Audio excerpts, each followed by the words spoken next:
The NFL draft is over, and now the talk will shift to which rookie fantasy player is going to be the biggest steal and which quarterback battles are going to be the most intriguing heading into the 2024 season.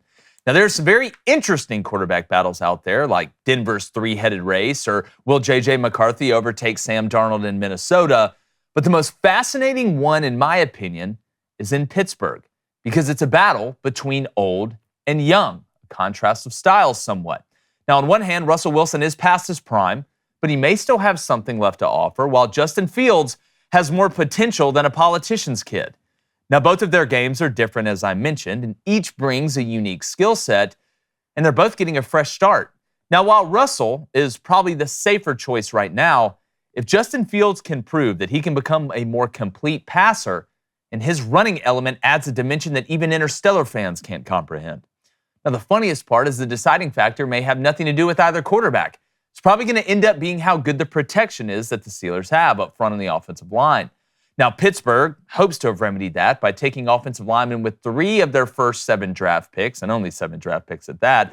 But relying on rookies is a very dangerous proposition, regardless of position. Now, the wide receiver room also needs a boost. And if they can add a guy like, I don't know, maybe Cam Sutton from the Broncos to go along with George Pickens and Freiermuth at tight end, this team could possibly take another step and not just make the playoffs, but make a run. But where there is potential, there's always uncertainty. But I'm going to be watching this quarterback battle like a fat kid watches through a bakery window, and I can't wait for it. He's not a fat kid, but he's a tall guy. Former Michigan quarterback David Cone, or as we call him, the Ent, which is the trees off Lord of the Rings. I've come a long way from David, Michigan. Well, we all know the backstory there, which, by the way, I saw a guy named Chalupa Batman on Twitter and just freaked me out the other day. My brother, former Western State Colorado wide receiver and possible fugitive from the law, Blaine Crain, is possible. Allegedly. Possible. Allegedly.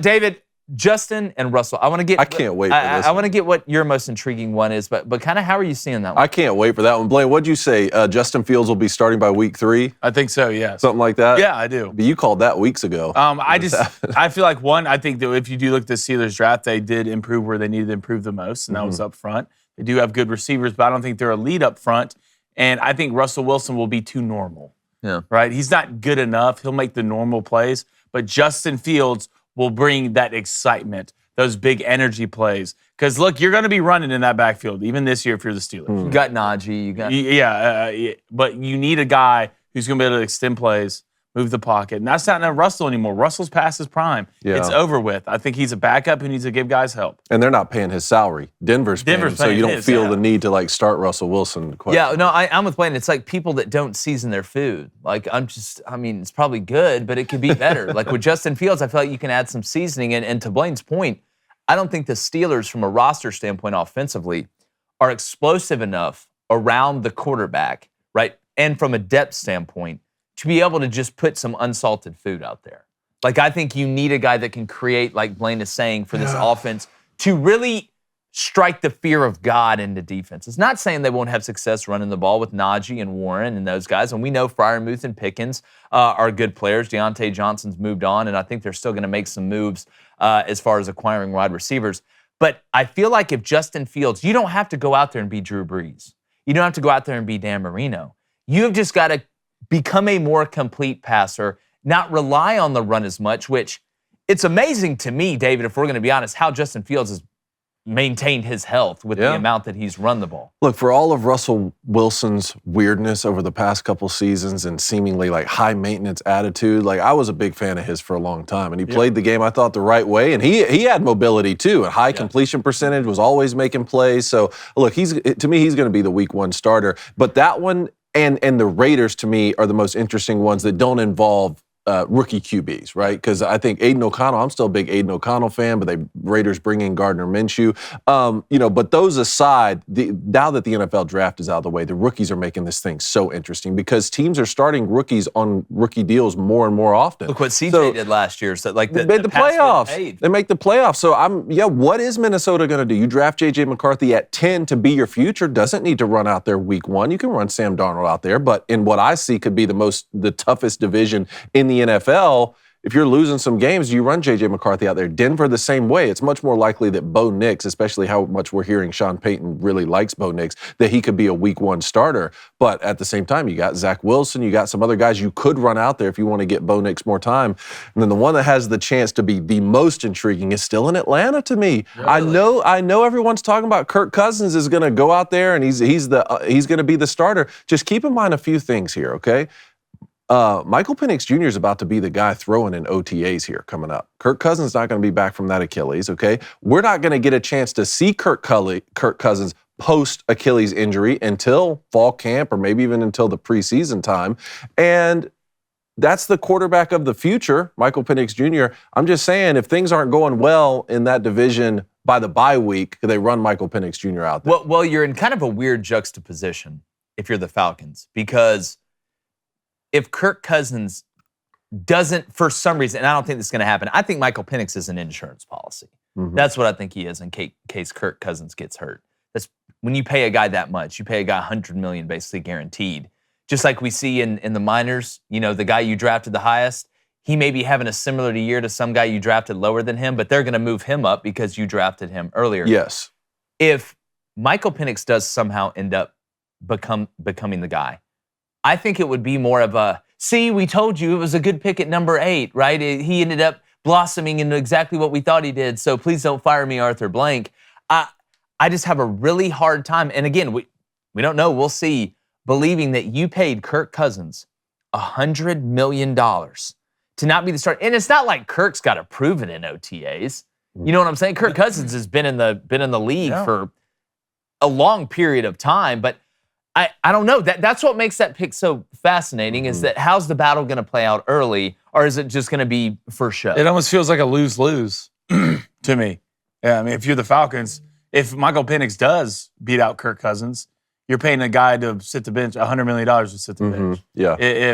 If Kirk Cousins turns out to be, this is where his home is, he's playing his best football, then you're going to have Michael Penix sit it back up until he's 32 years old. Yeah. So, it's, as a win-win, it might seem sometimes to me it's a lose-lose. A team I'm interested in, you're not going to really hear much about it. I think the New York Giants is an honest conversation you can have. That's interesting. With Daniel Jones and Drew Lock. We've seen Drew come in Seattle with Geno Smith, come in and make plays. Drew Lock is an athletic quarterback. You go out in Missouri, has an absolute cannon for an arm, is good enough to talk about being a starter in the NFL. And Daniel Jones, this is his last year to prove it. His last year to prove it. And if it's going bad early, right, and something happens to Daniel Jones, a minor injury, and you see Drew Lock come in here and start slinging the pill, all right, I will not be surprised if we're having a conversation about Drew Lock or Daniel Jones being the starting quarterback for the Giants. What about Tommy Cutlets? No. It was a great story, Hansel and Gretel. Yeah. Right? It's a great story, but he's not good enough to be your starter in and out weeks for the NFL. He's just not. But I do think you can honestly put Drew Lock and look him in the eyes with Daniel Jones and have a conversation about who's better. I've got a weird feeling, and I don't know why. It's just like not deja vu, but it's an instinctual feeling that Carson Beck's going to get drafted by the Giants. So that's interesting. I was wondering, do you feel like the Giants are already, because they didn't take a quarterback this past season or this past week, which was fascinating to me. It feels like they're already looking ahead to one of the top quarterbacks next year. But to get one of those guys, you have to have a bottom 5 season. That or you got to trade up. And I don't want to look too far down the road. I know it's 2025, but I don't know. Just sometimes you just look at a quarterback in college and you're like, God, this just, for some reason, it just makes sense. I can't really explain it. But it's going to be fascinating with the class that we have coming out next year. But, dude, there's quarterback battles. I mean, you've got placeholders, right? Guys that are placeholders. You've got true training camp battles. And then, obviously, you've got guys that are cemented in their starting role. And you're hoping some of these older guys, whether it be Aaron Rodgers, whether it be, Kirk Cousins, can stay healthy. It's going to be fun to watch, though. Any chance that Spencer Rattler pushes Derek Carr in New Orleans? I don't think he pushes them. I'm more looking to see who's going to be that number 2 guy. Can Spencer Rattler work his way to be the number 2 guy with the guys they have in the roster down there in New Orleans? Because we do know Derek Carr does have an injury history. Yeah. Right? So, how quick can Spencer Rattler move up the depth chart? They pay Derek Carr a lot of money too. So that's why I thought it was such a good pick for the Saints. It's really win-win. It was 5th round. Giants didn't take him in the 3rd or 4th. Raiders didn't take him in the 3rd or 4th. So that's why I find that pick so intriguing, really, and really smart, is because if Spencer Rattler can go up there and really be the second-round guy, and you've got a true backup quarterback down the road that you can trust, and you got him in the 5th round, I mean, that's a win. That's I wonder how much the Saints fans are going to push Spencer Rattler. Because if it starts going wrong early, I know Saints fans, they will let you know about it, and they will let you know about it. Yeah, they don't hold back. See, that's another thing I wanted to make a point about Kirk Cousins being in Atlanta now. When we talk about the NFC South, like that division not having like a clear-cut favorite, I think is going to benefit Derek Carr and Kirk Cousins. Because just like we saw last year, there were 3 teams that could win that division up to the last week, with the Panthers being, the worst of the bunch. So I think that the Saints could have kind of an up and down year, and the Falcons could have an up and down year, but still have a chance to win the division up to the very last week like they did this past year, which I think will bode well for saying, hey, yeah, Derek Carr and Kirk Cousins, they're not the quarterbacks of the future, but we got to win this division. I do think kind of the difference in that is right now, if you're the Falcons fans, like your defense is going to lose you games. Yeah. Like most of the time, it's your defense that are going to lose you games. And you go back to the Saints, most of the time, it was the offense finding a way to lose games. Yeah. So you're kind of in a different boat if you're Kirk Cousins and Derek Carr. I mean, you have a lot of pieces if you're Kirk Cousins, a lot of really talented pieces. You just can't stop anybody. And you just, on defense, you can't stop. Also, I guess Falcons first-year head coach, a little more leeway, right? To like, if he needed to start a rookie, like he's not going to get fired this next year. Dennis Allen on the other hand. It didn't help. Yeah, it didn't help. Dennis Allen is on the thin part of the frozen lake right now. Like you're just skating, hoping the ice doesn't break underneath you. But you are in a weak division.